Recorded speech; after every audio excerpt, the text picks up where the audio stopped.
Assalamualaikum warahmatullahi wabarakatuh. Perkenalkan, nama saya Pamela Mikaresti. Saya dari Universitas Terbuka. Saya mengampu mata kuliah Pendidikan Seni di SD yang diperuntukkan untuk mahasiswa program studi pendidikan guru sekolah dasar semester 4. Adapun tujuan mata kuliah ini agar mahasiswa Universitas Terbuka yang notabene adalah guru-guru yang sudah mengajar di sekolah-sekolah dapat menguasai dan melaksanakan pembelajaran seni di sekolah dasar. Mahasiswa diharapkan mampu mempelajari dan menguasai materi substansi seni, baik itu seni musik, seni tari, maupun seni rupa, seperti wawasan seni, pengetahuan dasar seni, apresiasi seni, pengalaman mengolah dan menciptakan karya seni sederhana untuk anak usia sekolah dasar. Tujuan akhir perkuliahan ini nantinya mahasiswa mengetahui seluk-beluk pembelajaran terpadu yang sesuai dengan kemampuan dan karakteristik seni anak.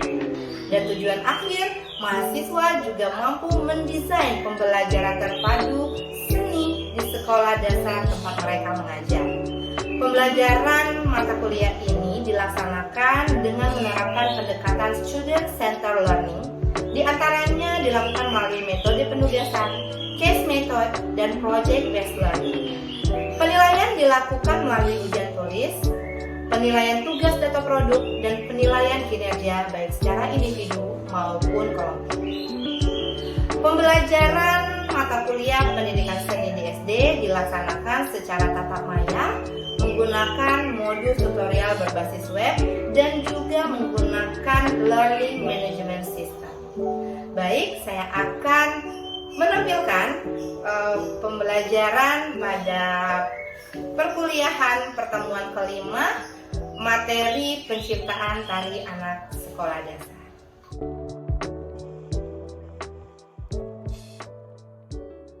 Assalamualaikum warahmatullahi wabarakatuh. Waalaikumsalam. Alhamdulillahirabbil alamin, segala puji hanya bagi Allah Tuhan semesta alam. Saya bahagia sekali hari ini karena bisa bertemu kembali bersama teman-teman mahasiswa yang hari ini sudah hadir 9 orang ya. Saya lihat di sini sudah hadir 9 orang. Walaupun jumlah kita seluruhnya untuk kelas ini ada berapa ya? Ada 15 orang ya? Ada 15 orang, tapi tidak masalah. Kita tunggu, sembari menunggu, kita mulai saja perkuliahan kita karena memang waktu sudah menunjukkan pukul 9.40. Ya, salawat beriring salam kita sampaikan kepada junjungan kita Nabi besar Muhammad SAW. Walau seperti apapun keadaan kita tetap harus bersyukur karena hari ini walaupun dalam keadaan yang berbeda, di ruangan yang berbeda, waktu yang sama, kita bisa bertemu melalui virtual Zoom meeting ini. Alhamdulillah, minggu lalu kita sudah melaksanakan ujian tengah semester. Saya juga sudah men-share nilai-nilai teman-teman semua di LMS. Sudah dilihat nilainya? Udah dilihat. Gimana hasilnya? Memuaskan atau enggak? Alhamdulillah memuaskan. Alhamdulillah. Wah, hebat sekali ya Saudara Raffiarni ya. Ya, kalaupun memang ada yang kurang tadi ya. Siapa yang kurang? Nilainya kurang? Ana, Bu. Oh, B oke. aja, Bu. Ya, B aja ya. Nggak apa-apa ya, Saudari Ana ya. Masih ada setengah semester lagi untuk memperbaiki nilai. Pada intinya di sini kita sama-sama belajar, apalagi teman-teman di sini sudah senior. Saya katakan sudah senior kenapa? Teman-teman berbeda dengan mahasiswa PGSD lainnya karena rata-rata di sini sudah mengajar di SD, gitu kan ya? Karena kita memang mahasiswa Universitas Terbuka, notabene adalah mahasiswa yang memang sudah mengajar langsung di sekolah-sekolah. Jadi sebenarnya saya rasa itu bukanlah hal baru, tapi mungkin cara menyeimbangkan antara waktu dan kuliah yang harus lebih diperhatikan kembali. Baik, kita akan masuk, tapi sebelumnya saya lihat di sini, ini masih ada yang gelap-gelap, ini kemana manusianya ini ya? Ada Ibu Santi, Mbak Santi, ada Mbak Anita, Mbak Ana. boleh dihidupkan kameranya mungkin biar sayanya nggak kena ghosting. Kalau misalnya teman-teman, ya, yang wajah-wajah cantiknya kemana nih? Halo, halo. Bu, maaf Bu, di Benteng hujan Bu, jadi jaringannya kurang bisa kalau pakai video. Oh, Macet-macet begitu. ini. Oke, baik. Jadi Mbak Ana sekarang di Benteng lagi hujan gitu ya? Iya, jadi jaringannya tambah jelek Bu. Baik, tapi harus tetap memperhatikan ya, biar tidak Iya Bu. ketinggalan materi yang sudah diberikan nantinya. Karena sebenarnya ketika kita menghidupkan kamera, itu sama artinya kita menghargai orang lain, biar kita nggak ghosting. Karena di ghosting itu tidak enak sekali ya teman-teman. Ya, Baik saya Bu. akan lanjut saja supaya tidak terlalu berlama-lama. Untuk absen Ini nanti akan saya ini ya, saya akan cek seperti biasa. Saya akan selalu mengadakan sejenis tabungan. Tabungan dalam artian siapa yang bisa menjawab itu akan dapat poin sendiri setiap pertemuannya. Nah, jadi sembari saya melihat dan pertemuan ini juga saya rekam, saya akan melihat kembali keaktifan teman-teman di sini dan juga saya melihat kehadiran. Jadi tidak ada yang alhamdulillah melalui virtual ini juga bisa dideteksi ya, siapa yang benar-benar masuk, siapa yang keluar masuk. Baik, saya akan coba share untuk PPT hari ini. Sebelumnya saya udah kasih tahu ya ke teman-teman di LMS kita bahwasanya hari ini kita akan belajar modul 9, modul 9 tentang penciptaan tari anak sekolah dasar. Sudah dibaca belum ya? Siapa ya? Mbak Sinta, gimana Mbak Sinta? Sudah dibaca belum modul 9? Sudah selintas dibaca, Bu. Selintas hatimu atau gimana? Selintas pikiran aja, Bu, dilihat-lihat. Oh, dilihat-lihat. Jadi apa tuh yang Mbak Sinta lihat di sana tentang penciptaan tari anak SD? Yang Sinta lihat tentang penciptaan tari anak SD itu bagaimana kita sebagai seorang guru dipersiapkan untuk dapat menciptakan sebuah karya seni, baik itu tari maupun yang lainnya untuk kalangan anak-anak SD, Bu. Wah, good job. Luar biasa Mbak Sinta ini memang wajar ya jadi juara umum di kelas kita ya nggak teman-teman? Ya, terima kasih. Tepuk tangan dong buat Mbak Sinta. Ya, terima kasih. Ya, betul sekali. Materi kita pada hari ini mengenai penciptaan tari anak sekolah dasar. Nah, sebelum saya masuk ke materi tadi, saya ingin mereview sebentar untuk mengingatkan teman-teman bahwasanya tujuan pembelajaran seni di sekolah dasar ini ada 4 hal yang sering saya tekankan selama terus apa secara tidak bosan-bosannya saya menjelaskan. Pertama, pembelajaran seni di sekolah dasar itu untuk pengalaman dalam berkarya ya. Jadi kita sepakat bahwasannya belajar seni di sekolah dasar bukan untuk menghasilkan anak-anak yang berbakat saja. Maksudnya bukan fokus pada anak-anak yang pintar atau punya bakat dalam bidang seni, tapi sebagai pengalaman mereka dalam berkarya. Tidak mencetak anak-anak untuk profesional di bidang seni, tapi agar mereka mengetahui apa yang ada di diri mereka. Karena pembelajaran seni ini berkaitan dengan otak apa? Otak kiri atau otak kanan? Ada yang bisa menjelaskan? Otak kiri atau otak kanan? Ayo. Otak kanan, Bu. Otak kanan. Siapa tadi yang bilang? Yuda, Bu. Oke. Mbak Yuda ya. Oke, saya catat ya. Berarti hadir. Mbak Sinta hadir. Mbak Yuda hadir. Kalau kelamaan saya absen satu-satu nanti malah ngabisin waktu aja. Baik. Otak kanan. Kenapa bisa begitu Mbak Yuda? Kira-kira kalau misalnya nggak kita masukkan pelajaran seni di sekolah dasar gimana itu nanti? Menurut Mbak Yuda? Akan menumbuhkan kreativitas. Kalau tidak dimasukkan. Kalau tidak dimasukkan pelajaran seni,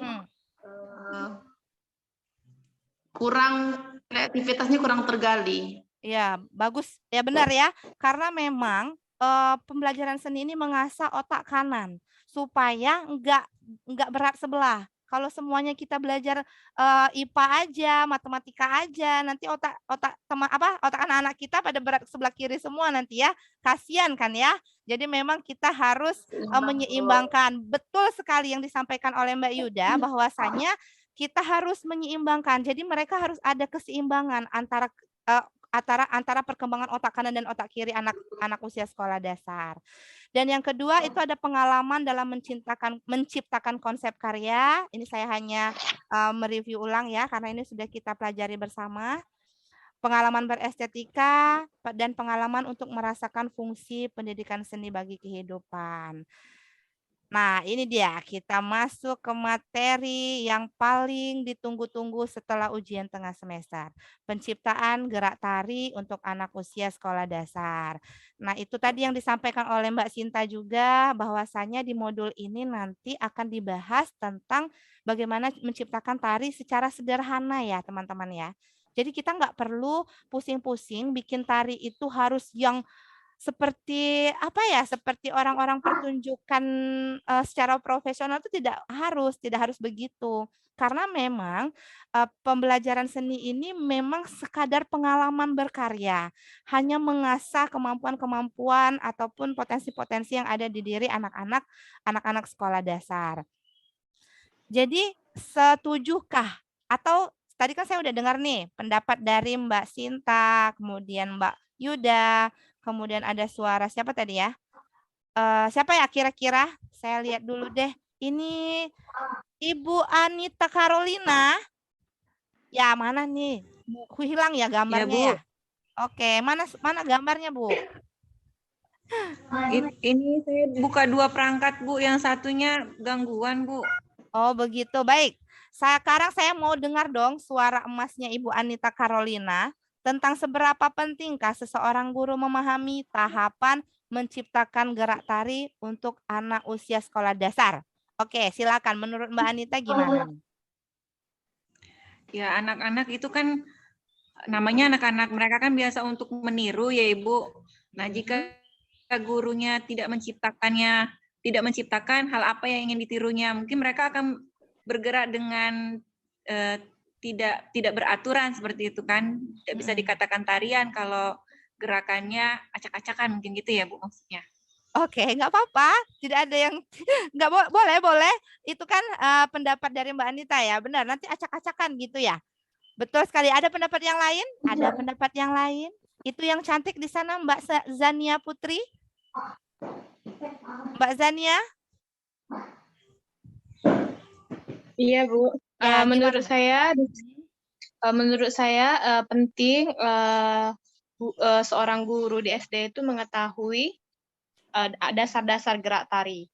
Karena mengapa? Karena di sana namanya juga tari adalah gerakan yang diseimbangkan antara gerak maupun dengan seni musik juga.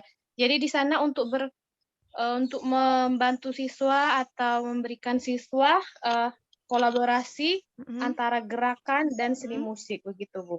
Oke, bagus sekali. Jawaban yang bagus. Tepuk tangan dong buat teman kita, Mbak Zania sama Mbak Anita tadi. Tepuk tangan dong. Walaupun dari jauh kita tepuk tangan ya, biar kita semangat.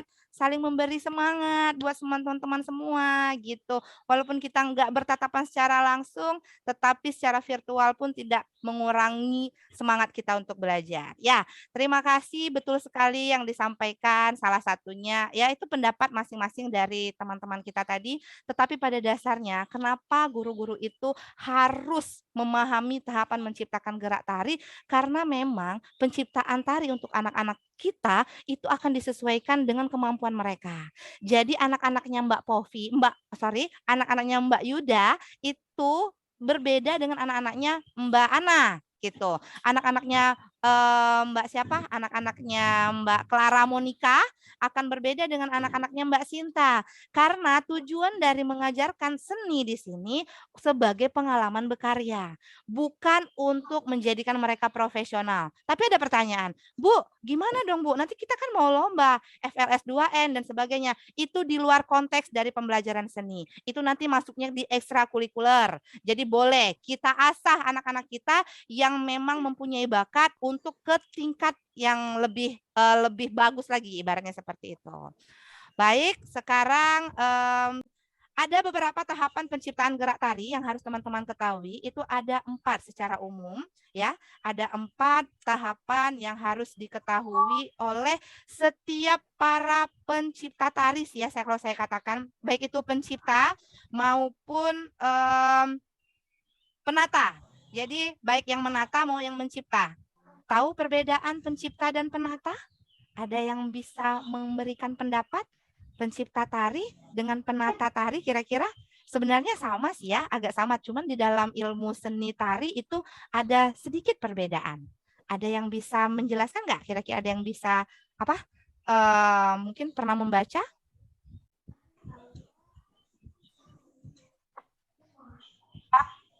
Ya, ada? Tidak? Mbak Sinta gimana Mbak Sinta? Kayaknya mikir banget Mbak Sinta. Apa bedanya Mbak Sinta? Iya, Pak Bu. Ya, perbedaannya kira-kira yang menata tari sama yang menciptakan tari. Kalau dalam konsep seni tari ya. Kalau kita itu orang yang memang dari dasar atau dari awal menciptakan sebuah gerak tari itu secara utuh. Kalau penata tari itu dia tidak hanya menciptakan gerak tari, tetapi dia menata secara keseluruhan dari tari tersebut. Oke, bisa, boleh kita sebutkan seperti itu.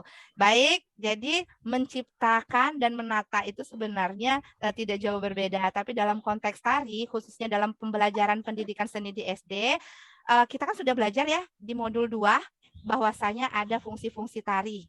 Salah satunya ada bukan fungsi, ada pembagian tari. Salah satunya tari berdasarkan berdasarkan bentuk penyajian. Ada tari kreasi baru, kemudian ada tari per upacara. Nah, untuk kreasi baru ini ada lagi dibagi nanti, ada yang kontemporer, ada yang modern, dan itu sebenarnya perbedaannya. Jadi kalau yang menata, ibu-ibu yang sekarang ini yang mengajar di SD itu bisa dikatakan menata nanti kalau sumber geraknya nanti dari gerak-gerak yang sudah ada. Jadi ditata-tata ulang bisa jadi. Tapi yang disampaikan Mbak Sinta tadi benar juga. Jadi tergantung konteks pandangan kita seperti apa terhadap penciptaan atau penataan tari yang ingin kita buat. Kita balik lagi ke materi kita, bahwasanya tahapan penciptaan gerak tari ini menurut para ahli Alma M. Hawkins mengatakan tahapan penciptaan gerak tari ini ada 4. Yang pertama adalah eksplorasi gerak, kemudian improvisasi gerak, evaluasi gerak, dan komposisi gerak. Untuk eksplorasi itu adalah proses berpikir kita atau berimajinasi terhadap sesuatu yang kita lihat. Nah, inilah gunanya ibu-ibu atau bapak ibu guru yang ada di sekolah dasar untuk mengeksplor gerak yang ada di yang muncul dari anak-anak kita. Contohnya seperti ini. Ketika kita di dalam sebuah ruangan, kita berhadapan langsung dengan anak-anak kita sampaikan.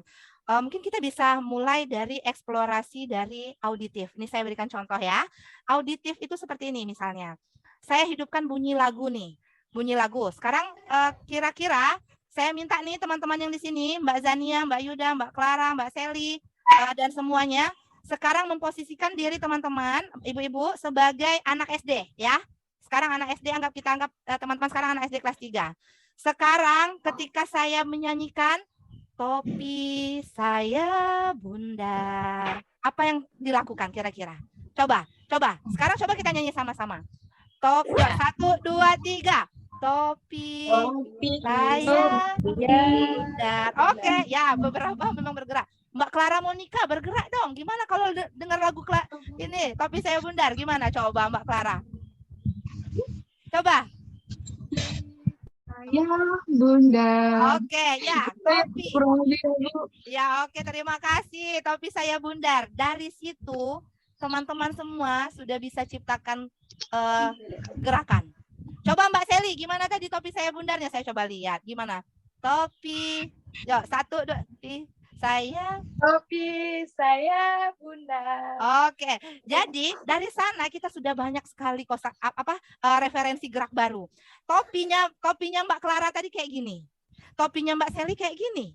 Dari itu saja kita sudah bisa buat gerakan 1, 2, 1, 2, 1, 2, 3, 4. Nah, nggak usah ibu-ibu pusing. Gerakan tari itu munculnya dari anak-anak aja. Jadi dari mulai dia kita hidupkan musik, kita putarkan musik, suruh mereka bergerak, lalu kita ambil salah satu contoh, lalu kita gerakkan bersama-sama, itu sudah menjadi satu buah gerak tari. Kira-kira ada bayangan?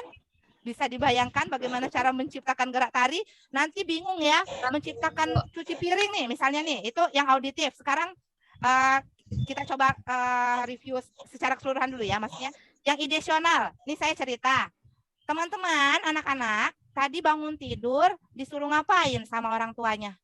Sesudah sholat subuh, disuruh ngapain? Cuci piring, Bu. Cuci piring. Siapa yang bilang cuci piring tadi?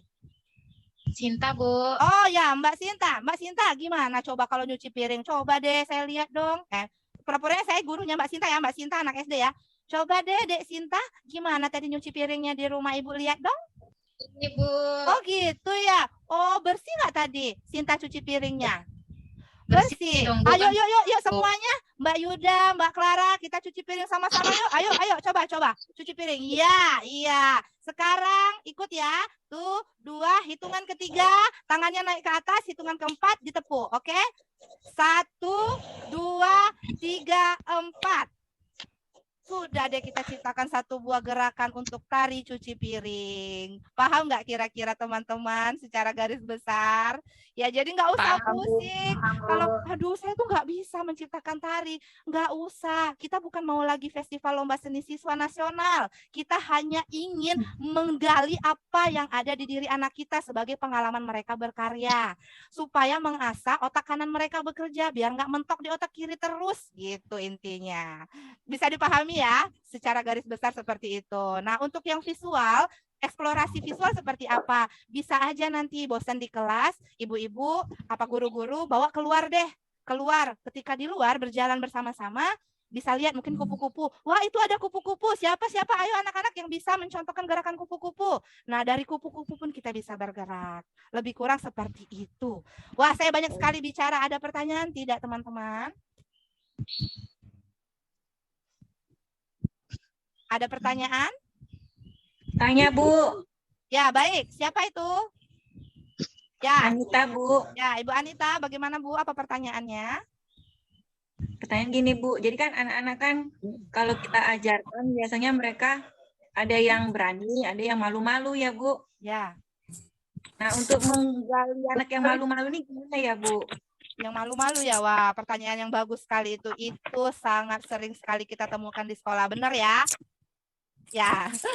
Ya, caranya memang belajar seni ini saya katakan adalah suatu sebuah kreativitas memang agak berbeda. Guru seni sama guru yang mengajarkan memang mata pelajaran yang memang sudah mutlak seperti itu adanya, itu memang agak berbeda.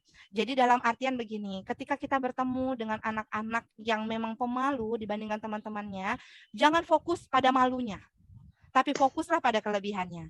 Saya yakin setiap anak itu unik dan berbeda. Setiap anak A, jangankan anak orang lain ya, anak-anak ibu-ibu sekarang mungkin yang udah menikah, antara A dan B, anak pertama dan anak kedua itu berbeda. Jadi tidak usah, jangan pernah, satu, pesan saya, jangan pernah membandingkan anak si, misalnya Anton sama Andi.